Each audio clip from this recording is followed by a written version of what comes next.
So where does Magic Johnson fit in all of The that? best player to ever play. Magic. I was going to bring Magic. I said the best player I've ever seen was Magic at 6'9". I don't understand why Magic Johnson's name is never in that conversation because I don't think because he pays not to have it. You know, really? He was the first billionaire basketball player. He don't need it. He don't need it. But everybody know Irvin set it off. He got it. No, I grew up watching Magic and I've learned so much from him. I can't sit here and be like, I'm the greatest Laker ever. To me, he is because. So you guys know you're the greatest. Without him, you're the greatest. I got to keep it real with you. Like I've stole so much from him. That my game wouldn't be complete without. Magic was real young. Magic was probably 14 years old when I met him, and you know, and he played with us. You know, so he was playing with the pros. You know, at 14, and you knew. Oh man, he was special then. Well, he's probably smart enough to get you the ball in the spot. Well, I mean, he's smart enough to get a whole lot of people the ball. Right. You know, I mean, that what made him Magic. He understood how to win. He was all about winning. He made people around him better. He made people around him better at 14.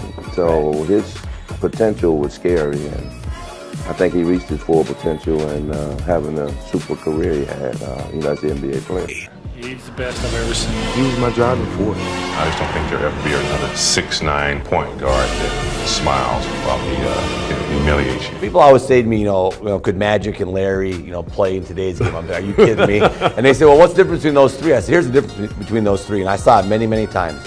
Larry and Magic could control the game by taking 10 shots. They'd have 17 points, 15 rebounds, 12 assists, 4 steals. If you got Michael Jordan to take 10 shots, you control it. And when I think of Magic Johnson, if I'm starting my team with the point guard that sat in the captain's chair and played center in every position in the game in the championship, there's no way I'm going against Magic. I have help defenders that can probably help.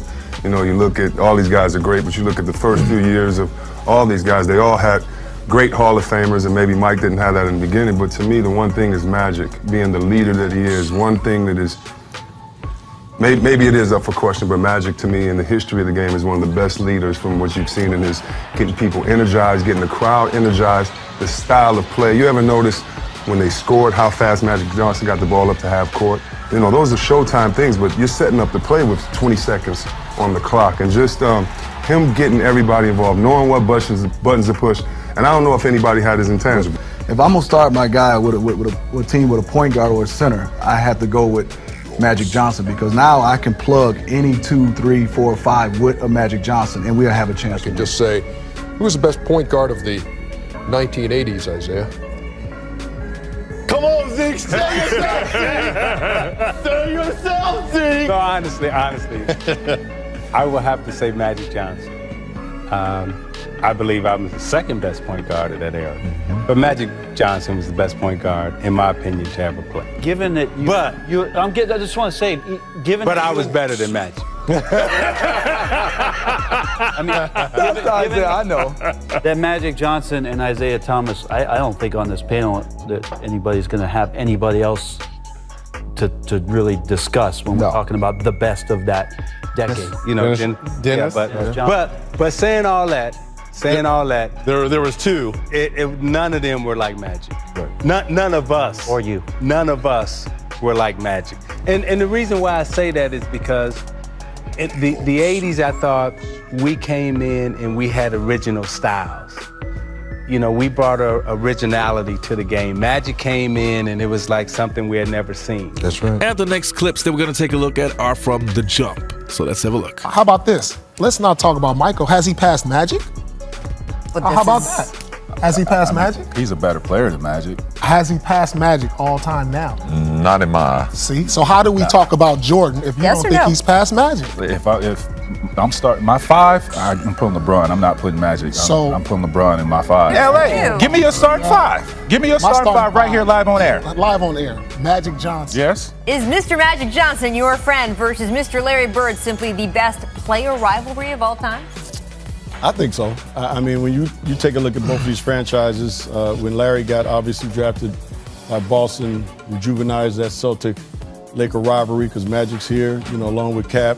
And those two guys were just totally different players, and totally different spectrums of the world, basically, you know, and they just had a different style. which I thought was the thing that was the most compelling, is that everybody wanted to see us play them because they were the hard-nosed, tough, East Coast type team that used the pass to kind of run their fast break, and we were the Showtime, tuxedo wearing, just run up and down. We don't, I mean, it was just two different styles. So I thought it was interesting that you had, Magic against Bird, because really they never really guarded each other, much, but just the fact that they were on the court was a rivalry because they wanted to beat each other so bad. What was the Bird Magic? What was that for you?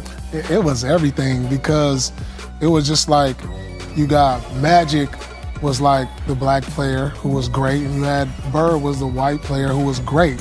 And so it was just like a battle of, who was the better Styles, yeah. the styles. Bird was slow, could shoot the jumper. Magic was fast, can pass. And it was just like, this guy Bird, him being a white player, because we always felt like, this is a black sport, and so you're seeing a guy like Bird coming in and dominate. And it was just like, whoa, this is something that could last a long time. It started with them two in college. Yeah. That's So I amazing. think that's what really made it even more of a rivalry since it started in college. Bird was the player of the year, but Magic won it. Then Magic gets his first title in the NBA. Now they see each other in '84. Now it's like, Bird has a chance to get his revenge. So it was like all kind of subplots with this rivalry just throughout the whole '80s decade. And it was just like, whose side are you on? I would think in this game today, the way it's coached and the way the centers are at 6'8", 6'9", Magic Johnson now would revolutionize the center position and be something totally different that we've never seen before, other than the point guard position that he revolutionized. So at the point guard position, he was the standard, and I think in this era, he would be the standard at the center position, not the point guard position. Point center. He'd still be point center. I think with his mindset, whatever position, he's going to have the ball in his hand. I would think he's going to have the ball in his hand. So you're saying he would come up to the high post and make moves and pass from the center position, or go to the low post, do moves and make passes from there that we had never seen before? Yeah, that's what I think. Up top. Yeah, I don't think he would be coming down, playing high screen and roll, stepping behind, shooting the three, shaking you, and he wouldn't be doing all that. Now, what he would be doing as a center is when he's catching it, you saying, oh. So that's it for this video, guys. I want to thank you guys so much for watching. If you did enjoy, make sure I smash the like button. Let's see if we can hit 100 likes. And also subscribe to the channel to catch all the new content. We will be releasing daily videos for all of 2022, like I said. And also make sure to let me know down in the comments below what you thought. I will be responding to all the comments. Thank you guys so much for watching, and have a great day.